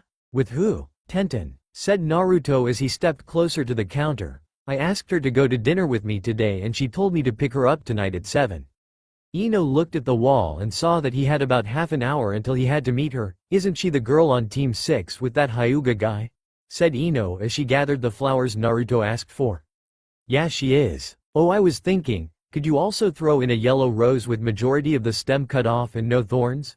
Asked Naruto as he fished out his wallet. Sure, said Ino as she picked the flower he asked for and put everything on the counter. What do you want the one flower for though? It doesn't exactly fit in with the dozen you got. Naruto had a blush that would make a tomato jealous. I wanted to put it in her hair when I saw her tonight. Ah, that's so romantic, squealed Ino. I wish I could find a guy like you. Naruto quirked an eyebrow. A guy? Don't you mean Sasuke-kun? Ino just shook her head. No, I've gotten over him. With not seeing him every day these past months, I thought of him less and less. And when I did think of him, it was why I liked him. It turns out I just liked him 'cause he was popular, but the truth is he was rather cold to everyone in the academy. Naruto smiled. Well, it's good to see that someone got over their fangirl phase. Unlike some kunoichi. Ino smiled back at him. Anyways, you better get going or you'll be late for your date. Naruto looked at the clock. Oh yeah, you're right. Naruto paid for the flowers, then grabbed them off the counter and went for the door. Thanks, Ino. And good luck. Ino waved goodbye as Naruto left in a hurry. Maybe I already found a guy. She said to no one in particular, as long as the date goes bad, that is. 20 minutes later, outside Tenten's apartment, Naruto was standing there holding flowers he bought behind his back with one, and was about to knock when a thought crossed his mind. If I go out like this, we won't get any service anywhere since the village hates me. I guess I should henge into someone else? Knocking on the door, Naruto waited for Tenten to answer. What seemed like an eternity to Naruto was actual only a minute or so before Tenten opened the door. When the door itself opened, that is when Naruto's entire world came to a stop. In the doorway to Tenten's apartment stood a goddess. Tenten had her hair down instead of in her usual twin buns. Her Chinese top was replaced by a blue silk dress with gold trim and a crane design that wrapped around the side and front. She got rid of her shinobi sandals, instead going with blue heels to go with her outfit. Tenten began to blush as Naruto continued to stare at her. You know, you could say something instead of just standing there with your mouth wide open. Naruto awoke from his stupor. Huh, what? Oh, I'm sorry, I didn't mean to stare, said Naruto nervously. You look wonderful. Tenten blushed again. Thanks, Naruto. You don't look bad yourself. Now it was Naruto's turn to blush. Thanks. Oh, these are for you, said Naruto, pulling the flowers from behind his back. Tenten's eyes went wide as she took the flowers from the blonde. Naruto, they are beautiful. How did you know I liked yellow roses? Ow, yelped Tenten. Looking at the roses, she noticed that they still had the thorns on them. And how did you know I liked them with thorns? Naruto smiled at her. I had some help from a friend. He told me where you lived and what your favorite flowers were. I'm gonna go put these in some water. You can come sit down if you would like. So Naruto followed Tenten into the apartment and sat down on the couch. So what are we doing tonight, Naruto? Asked Tenten from the kitchen. Well, dinner is the first thing. Then I thought we would go for a walk since it looks like it would be a nice night, said Naruto as he looked around the room. To be honest, he thought the walls would be covered with all different kinds of weapons, but was surprised to find that it was very girly. That, and she loved the colors blue and red. Tenten walked out from the kitchen holding a small purse. So are you ready to go, Naruto? She asked. Naruto looked over to her, then stood up and walked over to her. Not yet. There is still one more thing I have to do. Tenten looked him in the eyes. He got closer to her. She was beginning to get nervous. Wow, what's that? Naruto reached into the pocket of his shirt and pulled out another rose. This, he said as he put the rose in her hair behind her left ear. Tenten blushed heavily. Thank you, Naruto. I love it, she said as she looked at herself in a mirror. Naruto blushed heavily this time. I'm glad you like it. Naruto put his arm out for Tenten to take hold of. Well, shall we go? Tenten smiled and wrapped her arms around his. Lead the way. So the two set off to have a wonderful evening. But unknown to the happy duo, they were being watched by their teams as they went off into the night. Suddenly a group of shinobi appeared on the roof of Tenten's apartment. Looking around as if waiting for somebody, Kakashi looked down to see Yamato appear out of the woodwork. "So what happened?" asked Kakashi. Yamato appeared to be crying when he stood up. "Yamato-sensei, is everything alright?" asked Sakura and Lee at the same time. "It was beautiful. Our little boy is growing up, Kakashi," cried Yamato. "What did Naruto-kun do with Tenten that was so beautiful, Yamato-san? Please tell me it wasn't something that was unyouthful," said Guy. Yamato shook his head. "No. He gave her her favorite flowers and then gave her another rose and put it in her hair." "Ah, that's so sweet. I wish Sasuke would do that for me," said Sakura, frowning at the last part of her statement. "Don't worry, Sakura-chan, I'm sure somebody would do that for you," said Lee. Kakashi looked around trying to spot where Naruto and Tenten went. "Anyways, we better get going. Otherwise we are going to lose them," said Kakashi, to an unanimous "right" as his reply. Walking down the street arm in arm, Tenten decided to break the silence. "So Naruto, what happened to Lee and Guy-sensei?" Naruto paused for a moment. "Oh, that's right. Kakashi-sensei gave me a photo earlier that he said to look at once I was with you. I think it might have something to do with Guy-sensei and Lee." Pulling the photo out of his back pocket, Naruto showed it to Tenten. As soon as the two looked at the picture, they almost fell over laughing. In the photo was Guy and Lee lying next to each other, covered in black, smoking, and their hair puffed out and frizzy. Not only that though, their eyebrows were also puffed out, making the picture twice as comical. "Oh Kami, that's hilarious. You have to let me keep that," said Tenten as she recovered from her laughter. Naruto continued to chuckle as they resumed their walk to the restaurant. "Sure thing. I'm willing to bet Kakashi already made copies anyway, so this one's yours," said Naruto as he handed the photo to Tenten. Taking one last look at the photo and giggling before she put it in her purse. "So where are we going to eat?" "You'll see when we get there," said Naruto. Tenten pouted. "You're no fun." Naruto laughed at Tenten's antics, making the girl blush. "You know you look so cute when you blush like that." Tenten turned away from Naruto and blushed even harder. "Stupid blondes." Naruto just laughed and continued to walk. About 5 minutes later, Naruto stopped in front of a restaurant called The Burning Leaf. Tenten gasped when she saw where they were going. "Naruto, we aren't going here, are we? This is too expensive." Naruto looked into Tenten's chocolate orbs. "Well, I think you're worth the expense," said Naruto as he led Tenten into the building. Putting on a simple henge, Naruto went up to the host table for Hitaki. The man looked over his list and quickly found the name. "Ah yes, Mr. Hitaki, please write this way." Naruto and Tenten followed the man until they were sat in a back corner where the two could be alone. "Your server will be with you shortly." Waiting till the man was gone to drop the henge, Naruto looked over at Tenten and smiled. "Why did you bring me here, Naruto?" "I feel underdressed," said Tenten as she looked around. Naruto grabbed one of her hands that was on the table and gave it a squeeze. "Don't say that, you look beautiful." Tenten blushed. "Thank you, Naruto, but why are you going through so much trouble for me?" Naruto leaned back in his chair. "Well, to be honest, I've had a crush on you since we started the academy a few years back. You were cute, you laughed at my jokes and pranks, and out of all the years I was in the academy, you were the only girl that took being a kunoichi seriously. And I respected you for that. Plus you are still the hottest kunoichi in the village." Tenten looked Naruto in the eye and did something he did not expect. She leaned forward and gave him a kiss on the cheek. Naruto blushed and looked dazed when Tenten pulled away. What was that F for?"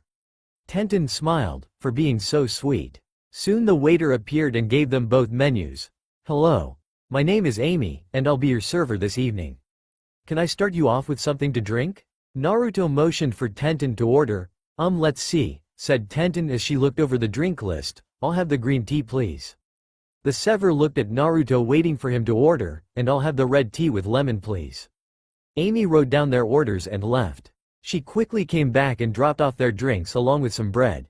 "So Tenten, why did you choose to be a weapons mistress?" asked Naruto as he went over the menu. Tenten thought about it for a moment. "Well, before my parents passed, they were great weaponsmiths, and since I used to hang around them a lot, I got into weapons too. Besides, it saves a lot of chakra when you're just using weapons instead of using jutsu all the time. A kunai to the heart will kill you faster and easier than any jutsu." Naruto thought about Tenten's words for about before coming up with a response. You have a very good point there, but answer me this. What happens when you run out of weapons or if you can't avoid a jutsu being used against you? Tenten thought about it for a moment. I don't know. The only things I use are kenjutsu and taijutsu. And I don't plan on changing that, said Tenten as she crossed her arms over her chest. Well, don't you think it would be a good idea to learn one or two defensive jutsu just in case? Or take up sealing? Asked Naruto, setting down his menu.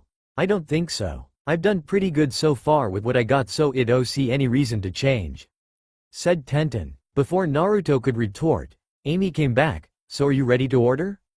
Tenten ordered chicken tempura with fried rice and an unagi roll, while Naruto ordered teriyaki steak with white rice and miso soup. All right, your food will be ready shortly. After Amy was gone, the two continued their conversation. So Naruto, what's it like being on the same team as the Uchiha? Asked Tenten. Naruto sighed. Sometimes it's okay and sometimes I just want to beat the snot out of him. Tenten giggled. Why is that? Well, when he is off with Kakashi training, he's fine because I don't have to deal with him. But when the whole team trains together, he acts like he is so much better than everyone else. Even though I pounded him into the ground during our first training session, said Naruto as he ate a piece of bread. Wait, you beat Sasuke Uchiha? Wasn't he the rookie of the year in your class? Asked Tenten. Naruto nodded his head. Then how did you beat him when you were labeled the dead last of this year's class? She asked. Well, the thing is I could have graduated before you, Neji and Lee, but Kakashi wanted me to act stupid and weak, so when he became a Junin sensei, I could be on his team along with Sasuke. I was never really the dead last in any of the years I attended the academy. I just held myself back so I could be where I am today. Naruto took a sip of his tea. And besides, if I wouldn't have held back, I wouldn't be here with you right now. Tenten blushed. Naruto, how come you never told me you liked me in the academy? This time it was Naruto's turn to blush. Well, back then you were too focused on Neji. I knew you really liked him, so I didn't say anything. Tenten frowned. That still shouldn't have stopped you from saying something. Well, being with Neji would have made you happy, and that's all I wanted you to be. Whether you were with me or Neji, it didn't matter as long as you were happy, said Naruto as he stared down at his plate. Now Tenten felt bad for berating the blonde. Well, I'm glad you told me now, said Tenten as she smiled at Naruto. Naruto looked up and smiled right back at her. As they were looking into each other's eye, the food came and they began to eat in comfortable silence. Once they were done eating, Naruto paid for the meal and walked out of the restaurant with Tenten once again wrapped around his arm. So where to now, Naruto-kun? Asked Tenten as she nuzzled her cheek against his arm. Naruto smiled at the brown-haired beauty, then took a look at the sky. Thinking quickly, Naruto got a brilliant idea. How about I take you to the best spot in Konoha? Before Tenten could respond, Naruto picked her up bridal style. Eep. Tenten looked around then at Naruto. Naruto, what are you doing? Naruto smirked. Just hold on tight and you'll see. Tenten did as she was told and held on to him for dear life. Suddenly she was moving faster than she ever had before. Keeping her eyes closed, Tenten waited until they came to a complete stop. All right, you can open your eyes now, said Naruto as he sat her back on her own feet. Then as she was turning around, Naruto covered her eyes with his hands. Do you trust me? He asked. Tenten nodded slowly. All right, now walk forward. Okay, now stop. Now when I tell you, open your eyes. Naruto wrapped his arms around her waist and made sure everything was right. Naruto, can I open my eyes yet? Asked Tenten. No, not yet, just wait, said Naruto. This better not be a prank, Tenten said angrily. It's not now, calm down, said Naruto, chuckling and giving her a squeeze. Okay, you can open them. Tenten opened her eyes to see the most breathtaking view of her life. From what she could tell, they were on top of the Hokage monument looking over the village right as the sun set. Naruto, this is beautiful. How did you find out about this? Naruto pulled Tenten closer to his chest and whispered in her ear. When I was younger, I would come up here when I was upset about something, and then I would sit on the fort's head. From there I would watch the sunset and listen to the breeze as it came by, and just like that all my troubles would disappear. This is amazing, she whispered to him. I hoped you would like it, whispered Naruto. I've never shown anyone else this spot. I'm glad I could share it with you though. Tenten turned around in his embrace and looked into his deep blue pools. Naruto, Yeah, Ten-chan? He asked. Tenten leaned up towards his face and closed her eyes, and Naruto did the same. Together they shared one of the most passionate kisses they ever experienced. Taking what seemed like forever for the two of them was only seconds before they broke for air. They stood there in silence for a few moments before Tenten broke it. Thank you, Naruto-kun. Snuggling into his shirt, this was a great first date. Naruto held her even closer. It was my pleasure, Ten-chan. Tenten smiled into his chest. I can't wait to see what you're going to do for our next date.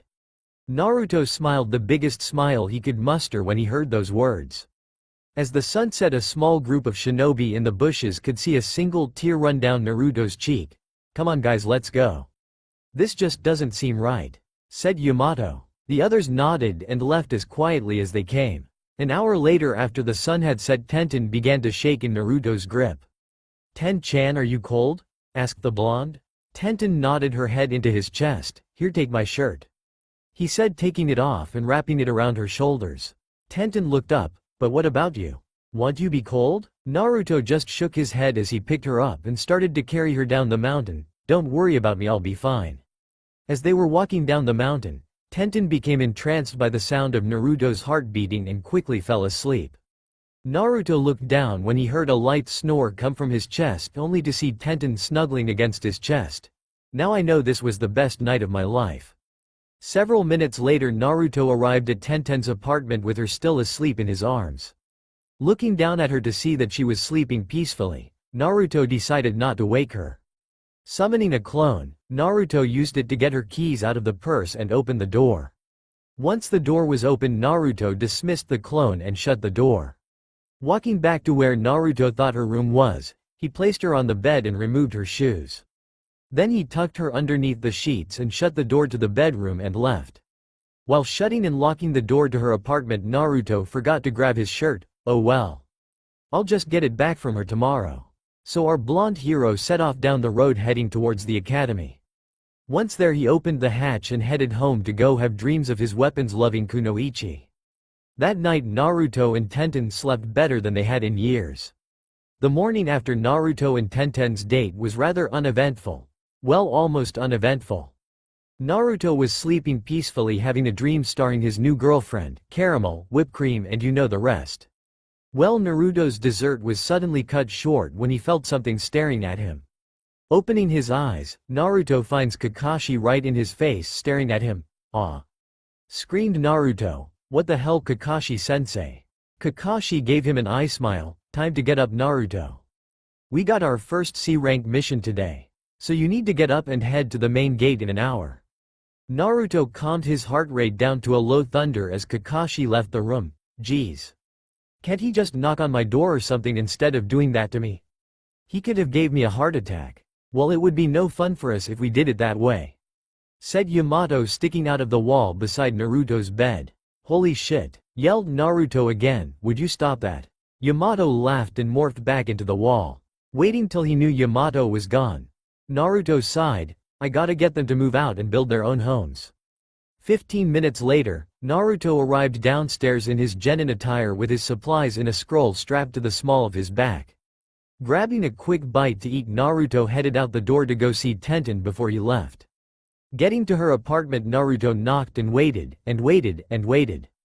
10 minutes later, after knocking a few times and waiting, Naruto decided to leave a note telling her that he had a C-rank mission and did not know when he would be back and that he would miss her while he was gone.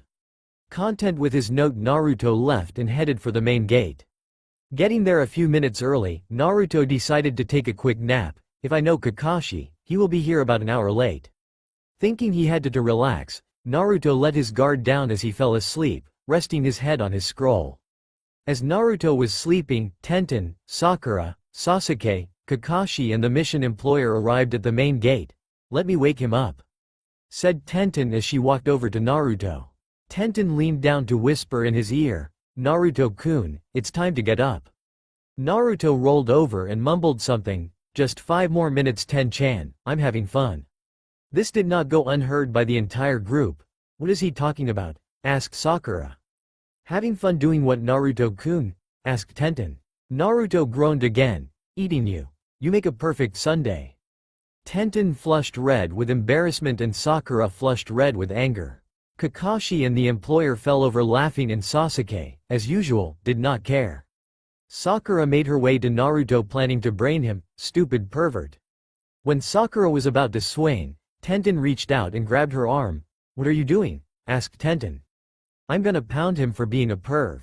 "What does it look like I'm doing?" proclaimed Sakura. "If anyone is gonna pound my boyfriend, it's going to be me, got it?" said Tenten as she tossed Sakura aside. Kicking Naruto lightly to wake him up, Tenten called out again, only this time a little louder, "Naruto, wake up." Naruto opened his eyes and saw Tenten standing above him. Standing up, Naruto smiled. "Ten-chan, what are you doing?" Slap asterisk OWWW, what was that for? Yelped Naruto. "That was for having dirty dreams about me and talking in your sleep." Tenten leaned forward and kissed the spot where she slapped him, then whispered in his ear so no one could hear, "And that was for giving me an idea for when we get back." Tenten gave Naruto a wink and he almost passed out from a massive nosebleed that shot him through the gates of Konoha. Walking up to Naruto, Sasuke and Kakashi helped him back to his feet as they made their way out of the village. What the hell happened?" asked Naruto. "You got slapped by your girlfriend, blown out of the gates when she whispered something in your ear that gave you a nosebleed," said Kakashi before Sasuke interrupted. "And now we are dragging you with us, dope," said Sasuke. "So where are we going?" asked Naruto. Looking ahead as he walked on his own, Naruto saw Tenten ahead of him. "And why is Tenten coming with us?" "We are going to Wave Country for a mission to protect Tazuna-san from bandits," said Kakashi pointing to Tazuna behind him. "And I'm coming along because I need one more C-rank mission before I can qualify for the Chunin exams this year with my team," answered Tenten. Sakura gave Tenten a questioning look. "What do you mean you need on more C-rank to qualify to go to the Chunin exams? Don't you just need a recommendation from your Junin-sensei?" Actually, Sakura, Tenten's team is a special case. Since her team is taijutsu and kenjutsu based, her team has to do a certain number of missions before they can enter the Chunin exams to prove that they are ready for the added difficulty of becoming Chunin, explained Kakashi. "Well, what about us?" asked Sasuke. Kakashi thought about it. "Well, I think I will do the same for you three since you haven't even been genin for a year yet. When you go, I want you to be ready for anything." "Sounds fair enough. Although I think I'm more than qualified," said Naruto. Sasuke snorted. "Yeah, right. Only the elite rise up in rank. You're going to be a genin forever, dope." Naruto snarled. "Says the guy that can't even beat me in a straight fight. Or do you think you can beat me now, Uchiha? As soon as I unlock my Sharingan you will never beat me again, dope," said Sasuke as he moved ahead of him. "We'll see about that, you bastard," said Naruto under his breath so only he could hear it. Seeing the look in his eyes, Tenten stopped walking long enough until she was side by side with Naruto. Wanting to get some answers, she leaned over to his ear. "What are you thinking, Naruto-kun?" she asked. "Nothing, Ten-chan. Just thinking of a way to shut that prick up for good," said Naruto as he put an arm around Tenten's shoulders. Tenten leaned on his shoulder and closed her eyes. "As long as you don't get yourself in trouble, I'm fine with it." Naruto smiled and continued walking down the road, as did the rest of the group. About 10 miles down the road, Naruto noticed a puddle in the middle of the road. Motioning to Kakashi to let him know of an upcoming attack, Kakashi nodded and kept walking, as did Naruto. Once Kakashi stepped over the puddle, 2 shinobi jumped up and trapped him in a battle chain. "Too easy," said the shinobi with one horn on their headband. Yanking on the chain, Kakashi splattered everywhere. "Kakashi-sensei!" screamed Sakura. "Mist ninja!" snarled Tenten. Sakura, guard Tazuna. Tenten, when you get the chance, pin the chain. Sasuke, you get the guy with the 2 horns, I'll take the other one, yelled Naruto as he charged the one mist nin that killed Kakashi. "You, mine asshole." "Oi, who made you team leader, dope?" asked Sasuke as he went after the nin Naruto told him to go after. One horn was dodging Naruto's blows and tried to attack at the same time. As he attacked, Naruto tried to dodge the clawed hand of the one horn. Paying close attention to the claws, he noticed something dripping from them. "Sasuke, watch out for the claws. They're poisoned," yelled Naruto. "Already know that, dope," yelled Sasuke. "Get out of our way," yelled 2 horn. "Mizu, go get the old man," yelled 1 horn. "I'm trying," yelled Mizu. "These leaf nin are a bit tougher than we were told." Tenten waited with a kunai at the ready for when her opening occurred. Come on, come on. Seeing that Naruto and Sasuke had backed the two into the trees, Tenten finally got her opening. Sasuke, Naruto move. When Naruto and Sasuke got out of the way, the area where they used to be was suddenly peppered with hundreds of shuriken, effectively killing the two mist nen. Jumping down from a nearby tree, Kakashi walked towards the group. Nice job, team. You did great, Naruto. You did good job taking charge when they attacked. Sasuke, you followed orders from someone other than me for once and you put the pressure on those two pretty good as well. Tenten, Guy would be proud of you for handling the situation so well.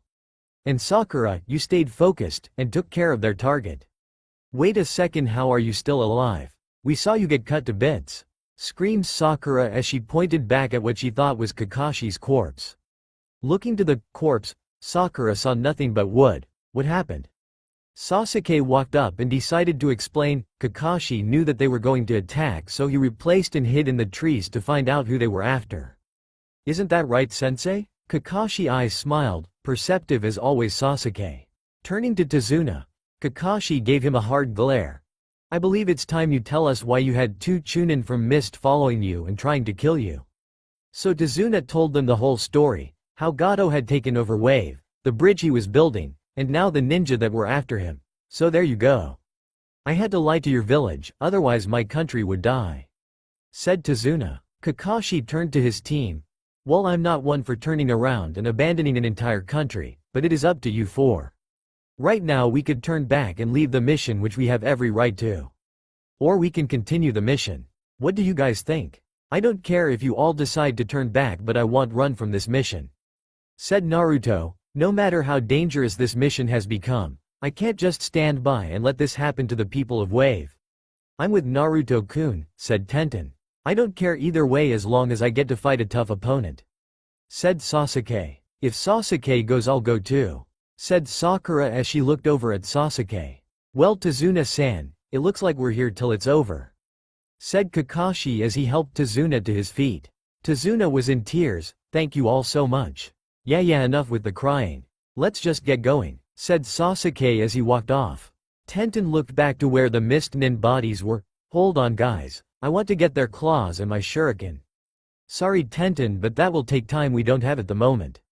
We have to get Tazuna to his home before we are attacked again, explained Kakashi. Then you go on ahead.